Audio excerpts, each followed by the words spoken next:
Great. Yes. Awesome. Thank you, Brittany. Thank you everyone for joining us this evening. My name is Carissa Downey. My pronouns are she, her, and I am the manager of economic development at Dufferin County. Welcome to Mental Health in a COVID-19 era workplace. This is our first event of our Stress, Survival, and Showing Up mental health series. We're so glad to have you here. This event was inspired based on feedback that we've received from our businesses and agriculture community that among the many challenges being faced by Dufferin County's workforce amid this pandemic, mental health remains among the most pressing, most dangerous, most stigmatized, and misunderstood. So we hope that tonight's event will help to normalize some of the conversations around stress and mental wellness that maybe aren't taking place in our business community as much as they should be. At the very least, we hope you come away from tonight with some coping strategies to help your heads up, or sorry, to help you keep your heads up, as well as the knowledge that you are not alone. So a few housekeeping items before we get rolling. We ask everyone to please keep their mute on unless you're asking a question. This just helps to reduce outside distractions. We will be recording this evening's presentation, but we will not record the Q&A portion. So please feel free to be candid at the end when we enter into that session. We just want to make sure to be able to share this resource with folks who are perhaps not able to attend with us this evening. Please feel free to send questions to the group chat throughout the event, and we will forward them on to the panel during the Q&A portion of the event. We will also be sending out an email at the end full of resources and information and for the events mentioned this evening, as well as mental health services that are available directly in our community. And last but not least, of course, if you or someone you love is struggling, there is hope and help.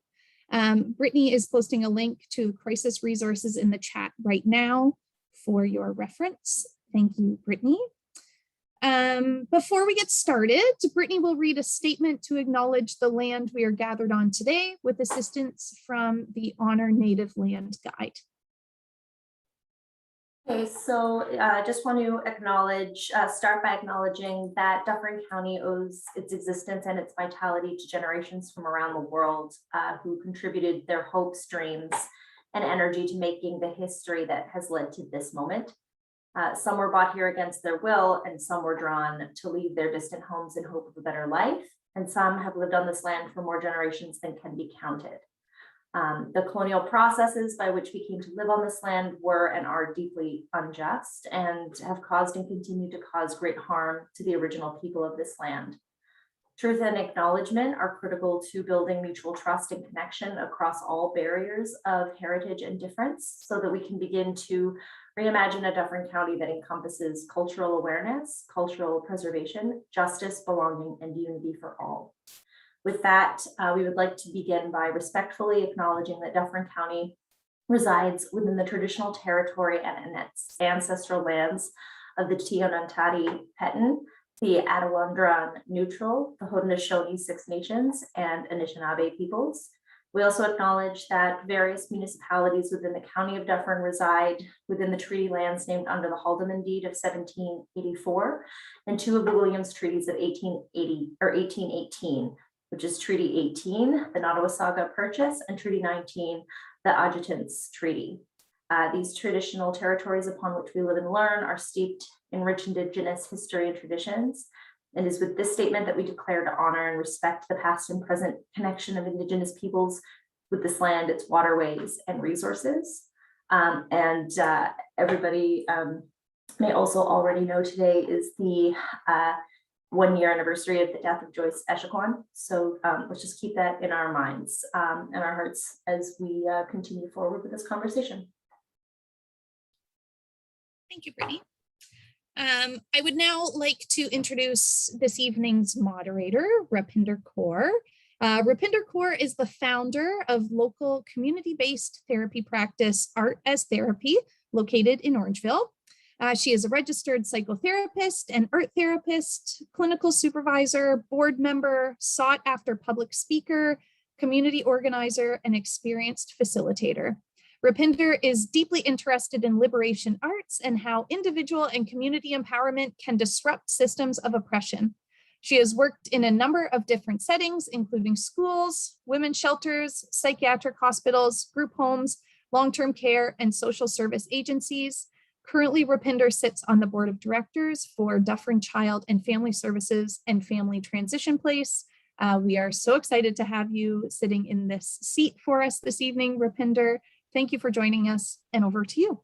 Yeah, thank you so much, Carissa. Thank you, Brittany, as well, for your land acknowledgement. I'm honoured and delighted to be part of this conversation, and just actually really excited about the, I was telling the panelists before we started that I've been following them on social media and, you know, checking out their websites, and I think that we're in for a treat in terms of, I think we're going to be getting some really important insights and wisdom and experience. So I'm very excited to kind of start this conversation. And so I would love to begin by introducing our panelists, who are not only mental health specialists, they are leaders in their field and they're advocates for mental health and for safety in the workplace. And so to begin, I would like to introduce Hassel Avalos. Hassel is the founder of Not 9 to 5, which I think is such a cool name, a nonprofit organization that empowers hospitality, food and beverage service workers by mobilizing support for mental health and substance use.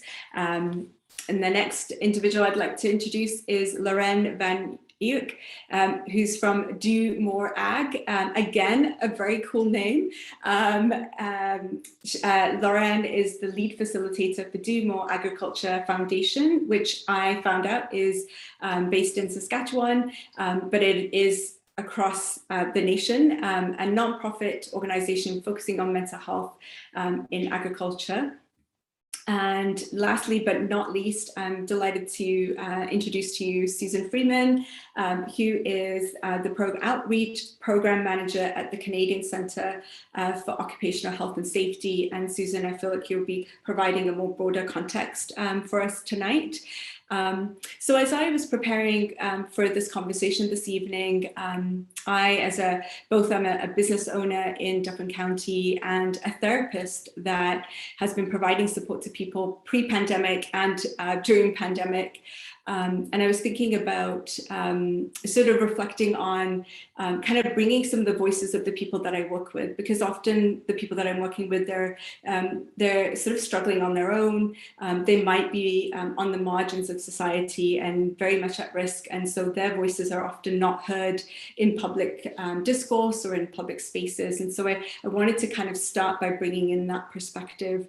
And so I often find people who are either sitting across from me or either in person or online, they come in and, you know, they say to me that I'm stressed out, I'm feeling overwhelmed, I have this long to-do list, but I can't even manage to do some of the basics. And sometimes I don't even want to get out of bed.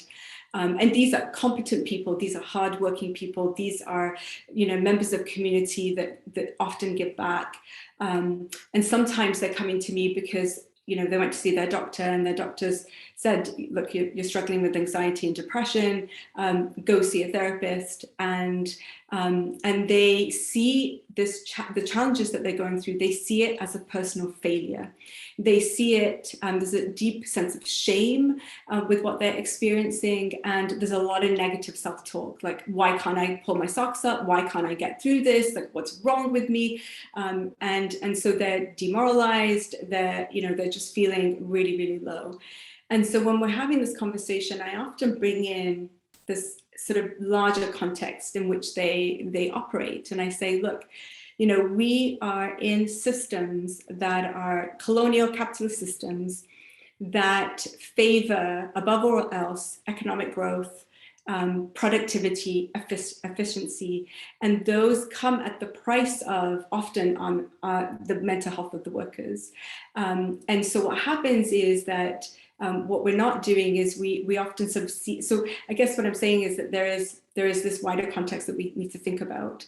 And I think that there can be a business case to be made that when we focus on people's mental health, and I think Susan, you'll probably talk about this a little bit, that that productivity will come on its own. But I think what we end up doing in this system is that we devalue people's mental health, but we also devalue the person themselves.